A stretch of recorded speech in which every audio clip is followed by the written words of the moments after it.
तर चला सर्वांना हाय नमस्ते. संध्याकाळचे आता सध्याला 8 वाजल्यात आणि 8 वाजता निघलो दीपलीच्या गावी, म्हणजेच काय म्हणायचं आष्टाला म्हणजे माझ्या सासरवाडीला. तुमच्या सासरवाडीला. हा तर असंच चाललं तर आम्ही, कारण दादूच्या शाळेमुळे आम्हाला जायला भेटत नाही ना. आज शनिवार होता, आज उद्या शनिवार आहे. रविवारी. मला बोलून दे नाही, तू तरी बोलत जा. बरं, हा बोला. हा तर आज शनिवार आहे, उद्या रविवार आहे. तर विराजला उद्या सुट्टी आहे आणि त्याच्यामुळे मग उद्या त्याला थोडा उशीर झाला तरी 9 वाजल्या 10 वाजल्या सकाळी तरी काय अडचण नाही. पोरांच्या शाळेची झोपायला जावं लागतं. तर आवरलंय दीपाली. हा आवरलंय. बरं आता काय म्हणायचं तुला? आता मला काहीच नाही म्हणायचं. माहिती झाली मग काय उत्सव उत्सुकता आहे मला, हा. पण म्हणजे उत्सुकता आहे कुणाला पण आपापल्या माहेराला जायचं मला उत्सुकता असते. हा बोलले किड आहेत ना लय बलबाशी यायला लागली. तर काय चला मग. चला चला चला चला.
आताच दीपलीच्या गावाहून म्हणजेच माझ्या सासरवाडीहून आलोत. काय जास्त हिडू तिथला घेतला नाही, फक्त उठलोत उरकले आणि निघलोत आता गावाकडं. आहे का नाही दीपा? दीपलीचं घर दाखिलं आणि निघलोत आता गावाकडं.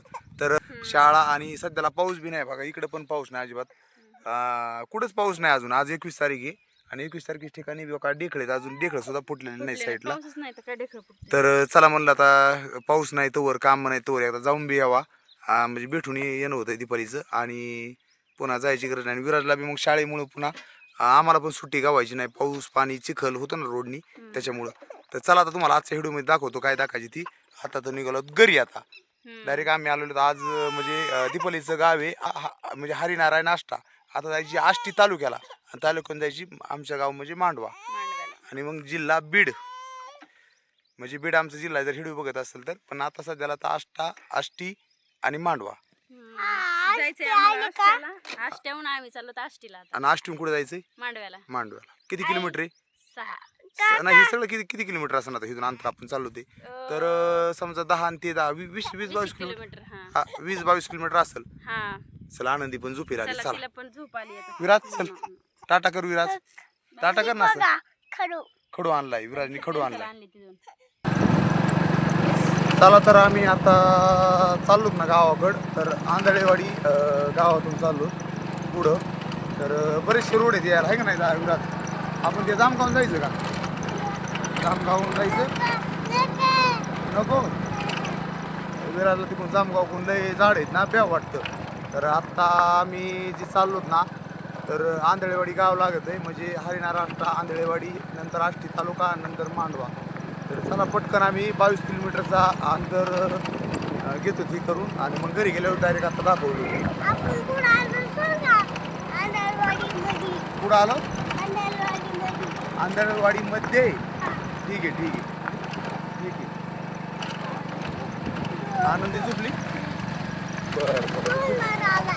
डोंगर आला इकडे. दगड इथं आहेत डोंगराची दगड आहेत.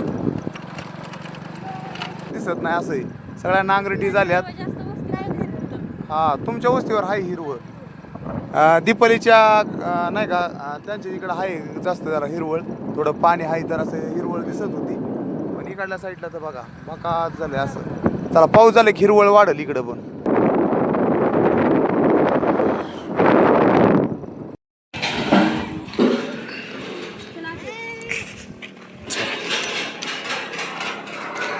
आनंदी सासवडला रात्री गेलतो. त्याचं कारण बी असं होतं की दीपालीचे चुलते होते म्हणजे तर चुलत चुलते होते ते वारले होते.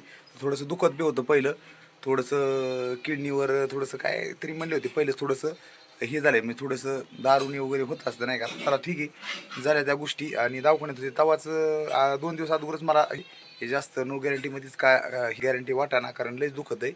तर त्याच्यानंतर म्हणल्याच्या नंतर ते वारले बी. पण विषय असं झाला की मी तिकडून केदारनाथ कोण आलतो तसं तसं माझं दुखत होतं, एवढं खरंच दुखत होतं तिथं, तुम्ही थोडं पाहिलं असेल थोडं थोडं. आणि मला अशक्तपणा यायचा, कधी चक्कर पण यायची, मी काय व्हिडिओमध्ये सांगितलं नाही, पण गोळ्या खाल्ल्या ना पावरच्या चक्कर बी यायची. तर त्या टायमाला जायचं माझं बी शक्य नव्हतं, लेकराबाळा घेऊन दीपालीला जाणं शक्य नव्हतं. तर त्याच्यामुळे आम्ही संध्याकाळी गेलतो. तर आता थोडंसं बरं आहे तरी. रातच्या म्हणजे कसं होतं, गोळ्या खाल्ल्या की झोप येते बरं का, आज बी तसं होतंय. तर मग त्याच्यामुळं काय झालं, संध्याकाळी गेलो गोळ्या न खाता, तिथं गेल्या गोळ्या खाल्ल्या, झोपलून सकाळी उठून आलो. म्हणजे असं आज बी जर मी सकाळ संध्याकाळी गोळ्या खाल्ल्या की झोप येते. आणि त्यावेळेस तर परिस्थिती नव्हती, मग मी काय मौतीला बी गेलो नव्हतो. आणि चला चालूच असते, आता ही लय जीवन अवघड आहे. तर मग गेलो तिथं पण भेटून आलो थोडंसं. आणि मग मुलं चला त्याच्या सर आता शाळा सुरू झाल्यात, जाणं व्हायचं नाही, पाऊस पेरणी आपल्या मागं आपले काम एकदा जाऊनच यावा, म्हणून आम्ही गेलतो दीपालीच्या गावी. तर चला आजचा व्हिडिओ पूर्ण बघत राहा. आणि आल्या आल्या पहिलं पाणी द्यायचं एक जणाला. तर कालच कमेंट आली ती, दादा पाणी विकत देऊ नका, हात जोडून विनंती आहे. तर चला त्या गोष्टीबद्दल बी चर्चा करू आपण. आत्ता तर मी बोर चालू करतो आणि एक जणाला पाणी देतोय, काल दोघाला दिलं तर आज तिसऱ्या जणाला एक जणाला देतोय. जास्तीत जास्त आम्ही काय करतो, 100 रुपये पाण्याची घेतो, जास्त काही घेत नाहीत लय. पण काही लोक असे आहेत, तुम्हाला सांगायचं भरपूर इथं बोर आहेत पाणी आहेत, पण पैसे घेऊन बी पाणी देत नाहीत लोक. तर चला आपण काय कोणाला म्हणत नाहीत की असं जेव्हा येतील बुवा घरी घ्यायला आम्हाला पाणी नाही, पाणी पाहिजे, त्यावेळेसच आपण पाणी देतो. आणि पाण्याचे पैसे घेऊ नये असं म्हणतात. पण शेवट कसं आहे, आता मला समजा 10 वाजलेत, आता सध्याला आता सासरवडीला तो वाजल्यात. तर आता मला जायचं माझ्या ड्युटीला, माझं कामाला, मला 2 रुपये कमवायला, माझा पण एक परपंच आहे. आणि त्याचा वेळ काढून मी आता पाणी देतोय त्यांना. म्हणजे आता मी पाईप मीच हातरतोय, पाईप नेऊन देतो, तिथं टाकतो, पुन्हा तिथून यायचं, आता बोर चालू करायचं आहे, त्यांचं पाणी भरलं पुन्हा बंद करायला यायचं आहे, जायचं आहे. मला पण मेहनत आहे आणि पैसे पाण्याचे किंवा मी ती एवढं बी आमचं ही नाही की बाबा त्याचे पैसे भेटा असं माझ्या डोक्यात नसते. म्हणजे मी पैशासाठी काय करणारा माणूसच नाही. म्हणजे माझा विचार असा, म्हणजे मी माझ्या घरात सुद्धा कोणाचा विषय वेगळा असेल, पण माझा विचार वेगळा आहे की पैशासाठी नाही. पण आता आपण बोर घेतला आहे त्याला पैसे लागलेत, मोटर घेतली त्याला पैसे लागले, टाटर आणला आहे, गोठळा आहे, सगळ्या गोष्टीला पैसे लागते. जर मोटर बिघडली तर काढायचं म्हणलं तर फिटर पैसे घेतोय. आणि ह्याचा आणि पाण्याचा काय संबंध आहे पैशाचा, हे पण मी तुम्हाला सांगतो. काय करतो मी, मोटर चालू करतो आणि त्यांना पाणी देतो, नंतर बाकीचा विषय मी सांगतो. व्हिडिओ कंटिन्यू बघत राहा. तर विषय असा आहे की माझ्याकडे पण भरपूर असे झाडे सुकायला लागलेत, पण माझ्याकडे पण पाणी नाही आहे जास्त.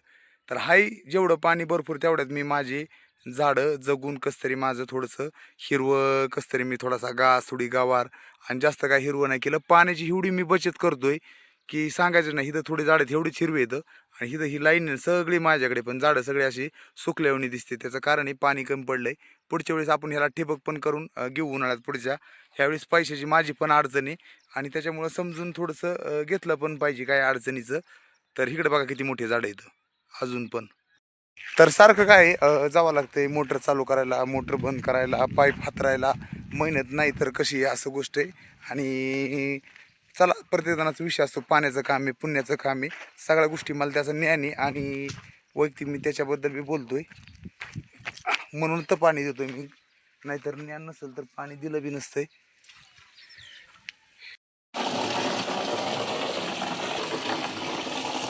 तर पाणी भरल्या 100 रुपये देणार आहे ते, दोन टिपाडं आणि जवळपास पलीकडे किती बरेचशे भांडी. काय का काय चाललंय आणि इकडे हा हसत बरं का, 100 दिले म्हणले व्हिडिओ काढा. चला आता पाईप थोडा हातारीला आहे आणि पाईप थोडासा आता पुन्हा तिथं हातारलेला हिथून घेऊन आपल्या घरी टाकायचा आहे. म्हणजे आंब्याला पाणी द्यायला संध्याकाळी टाकून ठेवायचं, म्हणजे आंब्याला पण पाणी दिलं ना बरं म्हणतं. हिरवीगार झाडं राहते, उन्हाळा तर कडक चालू आहे. पाईप घेतो आता इथला गोळा करून आणि आपल्याला मग इकडं पाणी लागतंयच. आंब्याला बी चांगलं पाणी दिल्यामुळे यंदा आंबे पण आलते. चला पाईप घेतो आता एकदा गोळा करून.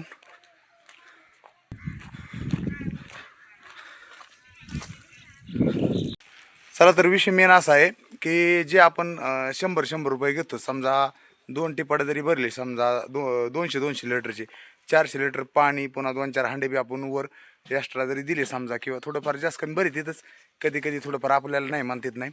आणि मग आपण जर 100 रुपये घेतले तर ह्याच्यातून काय बेनिफिट आहे, तर त्याच्यातून आपण पाईप फुटला पाईप आणणे टाटर आणणे असं विचार करतो. आणि दुसरी गोष्ट काय की झाडाला अजून पैशाची अशी तारमुळे आपली की आपल्या झाडाला ठिबक नाही म्हणजे ठिबक जर झाडाला केली अशी हिरवेगार जर झाडं झाली तर पक्षी घरटे करतात, एक फायदा पक्ष्यांचा नैसर्गिक. दुसरी गोष्ट जर आपण तिथं झाडाला पाणी बी आपण भरून ठेवतो पक्ष्यासाठी. आता एवढा उन्हाळा कडक आहे तर माणसाला ताण लागते तर पक्षाला का नाही लागावा. आणि तुम्हाला प्रत्येक जणाला वाटलंच बाबा की पाणी दिल्याने वाईट जर गोष्ट असेल तर इकात पाणी कुणीही देत नाही. 100 रुपये तुम्हाला हमाली कुणीही करणार नाही. हे एक मी आहे की बाबा मी करतोय, नाही तर 100 रुपयासाठी तुमचा पाईप हातरणं पाणी देणं ह्या दिवसात कुणीही देणार नाही. 100 रुपयात काही येत नाही. दुसरी गोष्ट कसं आहे, जर दिलेच कोणी 100 रुपये तर आपण त्याच्यातून आत्ता माझ्या डोक्यात काय की थोडे कधी मध्ये देतो. आता उन्हाळा म्हणून पाणी देतो, पावसाळ्यात पाणी लागत नाही, कुणी इकात घेत नाही.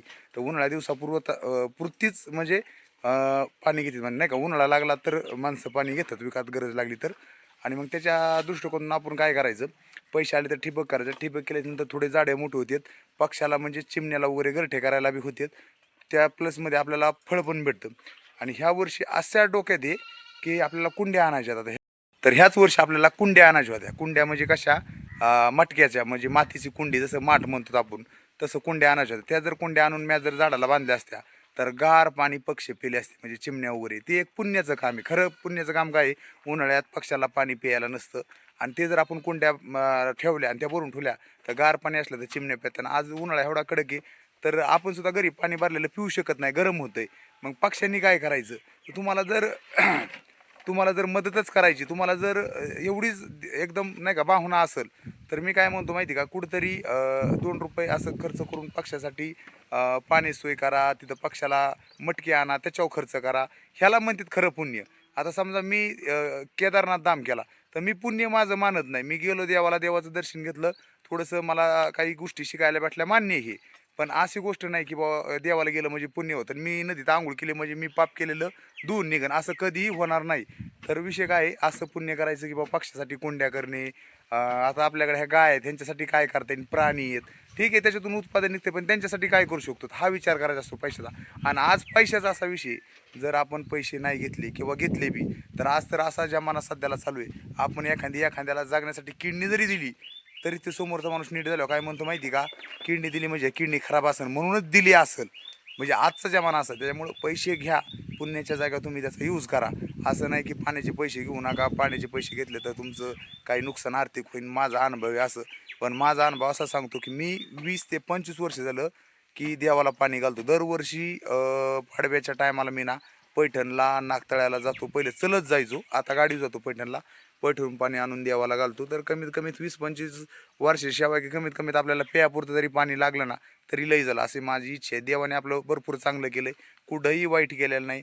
आणि अजून आपल्याला काय भेटेल ते नवीन नवीन गोष्टी करायच्यात. म्हणजे आता नाही का 100-50 रुपये काय 500-600 रुपये होते म्हणजे 100-50 जी गोळा होतात ना ह्याची पाण्याची, तर ते काय लई मोठी गोष्ट नाही. चला पाईप होईल, ठिबक होईल, थोडंसं करू शकतो आपण. किंवा तेच सगळ्यांसाठीच चांगलं आहे. झाडं आहे तर पक्ष्यांसाठी चांगलं आहे, पाण्यासाठी चांगलं आहे. तर ह्या गोष्टीसाठी मी वेळ देणार आहे, करणार आहे.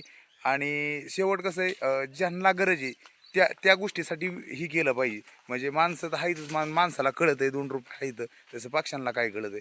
तर काय आज दिदीला पण सुट्टी रविवार, आज धुणं धुती दीदीला पण कळत आहे चांगलं. मला काय म्हणायचं ते दीदी घे धुणं. चला जाऊ का. बघता बघता सकाळी म्हणजे 10 वाजल्यात. 10 म्हणजे मागा 9:30 वाजले असते किंवा 10 मिनटं टाईम असेल, पण करेक्ट आत्ता सध्याला 10 वाजल्यात. तर